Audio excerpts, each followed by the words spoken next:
interesting thing growing up in New York, I did not know about Juneteenth. I didn't learn about Juneteenth until I was out here in Vegas and there was a festival. They were having the festivities, food trucks, and so on and so forth. And everybody was saying Juneteenth, Juneteenth. And I'm like, what is that?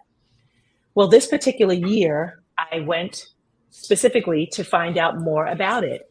And while I was there, they said, well, if you really want to, know more about it, see this lady, Deborah Evans. So I was very interested in learning the history of Juneteenth, of course, African American culture and history here for us in the United States. And during that, they said, well, we have something called a scholarship program pageant. And I thought, that's definitely up my line. I'm in entertainment. And they used young ladies between the ages of 14 and 19 years old. And they're doing scholarships for them. And I said, okay, well, I had a dance company of my own, a performing arts company called Witness Performing Arts, nonprofit. And I taught children dance from ages 3 to 17, ballet and tap, hip hop. I actually had a music program, but I really did not have any understanding of how you would run a pageant, the things that are needed. Needless to say, I did put on a nice recital for them and they were very happy with it. And I was honored and humbled that I was able to do something that they thought was worthy. Yes. When I got back to Las Vegas with Miss D, she said, well, it looks like we should kind of move forward. It looks like, maybe we should have a state program here. And would you be interested in working on that? So yes, I said, of course I would be interested in working on that, but God, I need some help and I need to understand what pageants are.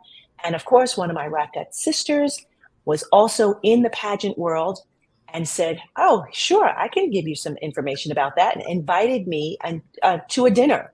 And this dinner was the director of Classic Universe Pageant Systems. And she was telling us all about it. This is an adult pageant, women adult ages at the time it was 40 and up, for women to accept themselves, embrace their possibilities, join a sisterhood of like-mindedness, and use their power to empower others. And I thought, that's perfect. I can jump in this pageant, I can learn all about pageant systems, and then I can take this to the Juneteenth organization, and we can sculpt and mold a pageant system, a scholarship program pageant system that would work for our young ladies. I did not know I was going to win. I had no idea, but I went into this with my eyes wide open saying, I've got to get every single portion down to understand it. So I went to coaching sessions. I went to workshops. I did my community service. I was out in the community wearing my sash and my crown. I was doing the social media portion of it, just so that I could say, this is how you do it. As well, I had to get sponsorships, because you have ad booklets. So now you're walking around with, it wasn't quite this large, a crown and a sash on with no rhinestones. Hi, I'm the Classic Universe delegate for Nevada. My name is MarQue Munday, and we are here to help women accept themselves. I had to go through that whole process and explain it to them. And I was met with wonderful people that were supportive. Fabulous. So I was able to get ad pages. I had business jump on board. Of course, all of the people that I perform with, they were more than happy to help me out. They opened doors and platforms for me to go and do volunteer stuff at their events, so I was there and available to work, basically do my community service, through them. Now I was ready to sit down with the president of the Juneteenth Nevada organization and say, okay, what would we like and how would we like that to look? And she explained to me that Juneteenth is a scholarship program for us to teach our young ladies, and eventually a platform for young men as well, to learn their history, the Juneteenth history, their cultural history, their background, American history, yes. Black history.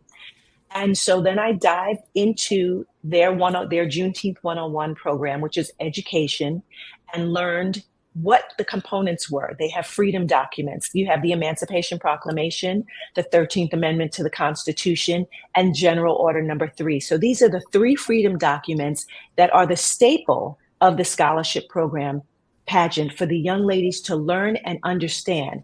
And basically that gives you a foundation in our history of how we went from enslaved to free, and Sure. the journey and the challenges that we have been taking, that have been going on for years, that we still are even today looking at and dealing with. And so this is how the pageant came into my life. Taking the crown and actually wearing the crown. I've taken it, it's an international crown, so I've been out of the country with it. We tour Australia every year as a performer. I still do that. And so I'm over there and I'm talking with people about Juneteenth and women as well, so that there were ladies that I was with. And again, we don't think of it as a competition. More, it's the sisterhood coming together, and you're realizing what your talents are, what your gifts are, so Sure. that I can celebrate you and champion you and be there to support you, if necessary. Our Juneteenth Scholarship Program pageant is June 1st here in Las Vegas, Nevada. We'll be at the West Las Vegas Library Theater. We do our meetings at the West Las Vegas Arts Center. And it's been a really good opportunity for me to not only learn the history, Black history of Nevada, but to dig into our history as in general and as a whole. Because again, my parents were from the South. My mom's parents, my grandparents were sharecroppers.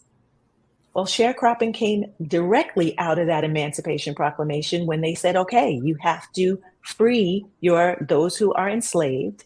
And what did they do? They hired them on. And what were they called? Sharecroppers. Now we're living on the land, but they were making a wage and able to share the crops that they were harvesting for who they were working for. Sure. And so this has been a process that, again, humbled, learning, because we didn't learn this history in school. Not at all. No, we had European history. They told you nothing about sharecropping.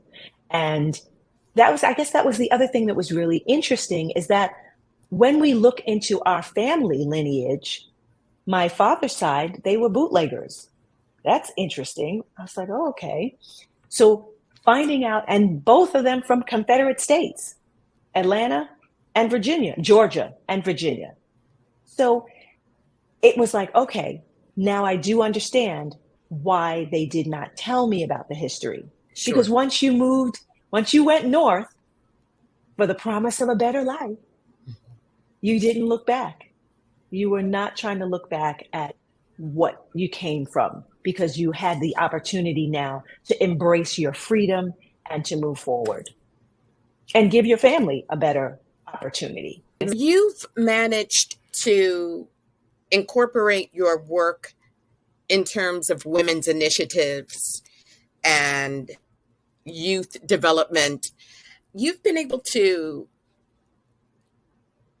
combine your life's passion with your purpose. What's the criteria? How can they become involved with this pageant? So we do have a website that's missjuneteenthnevada.org. And the criteria for the pageant is that you do have a direct connection to African-American lineage. So your grandparents were, of African descent or African-American descent. So that's a criteria. It's unfortunate, but we have to say it in today's climate, that you do have to be natural born female to be a part of the scholarship program pageant. Then it is a criteria for you and a requirement for you to do a 500-word essay on Juneteenth. You need to be between the ages of 14 and 19 years old. You are required to do 75 hours of community service. And as well as an entrepreneurial venture, you do have to go in and seek out your community partners and have $500 in sponsor or community partner funding.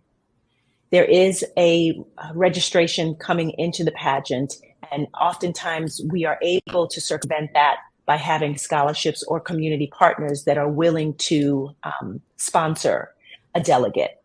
And we are continuously and always looking for more of our business, entrepreneur, and community partners to help our underserved communities, as we call them today, those that are less fortunate or financially challenged.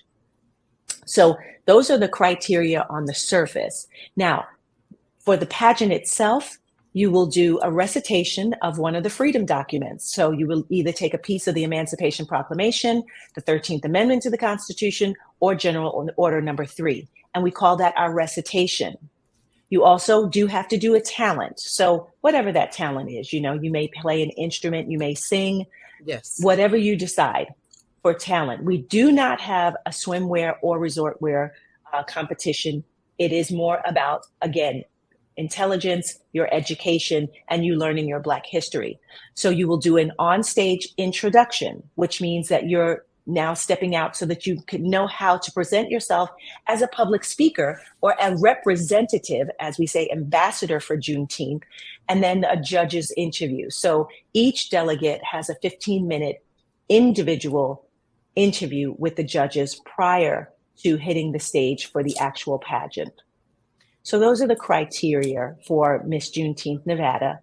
If you do take the crown, if you capture the crown, then you are invited to go on to the national organization's pageant that happens once a year. So their scholarship program, and that usually happens wherever the national is happening. Each year it is in a different state. So this year, 2024, it will be in Atlanta, Georgia.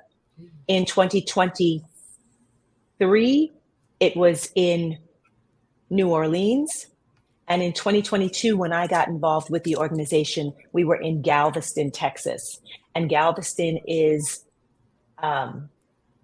where the ships landed.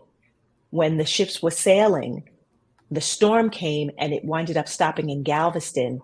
And they found that their enslaved people knew they were free, but had not really been released because they didn't have people to support and advocate for them to say, hey, enough is enough. So when the storm, God did it. The ship was going to go right by Galveston, Texas. God put the storm. They had over 5,000 colored troops get off. General Granger, that's when he posted the General Order number 3. General Granger had General Emory write General Order number 3, and they posted it on the church there. The church, modern day Reedy Chapel, where those who were enslaved now had the document, and they had the troops there saying enough is enough. Right. And so that was, being in Texas to see that and to experience that was absolutely amazing, because they have a wonderful museum that has all of this history, so the information is out there. We have to seek for it, and then we have to advocate for it. Yes. I love the initiatives that you've set forth. I have an organization called Boss Girls Leadership Summit. Yes. And like yourself, it focuses on public speaking, youth leadership development, and we do have fashion runway coaching. And at the conclusion, there's a summit that of which the young ladies, and by the way, the age ranges are from ages 9 through 18.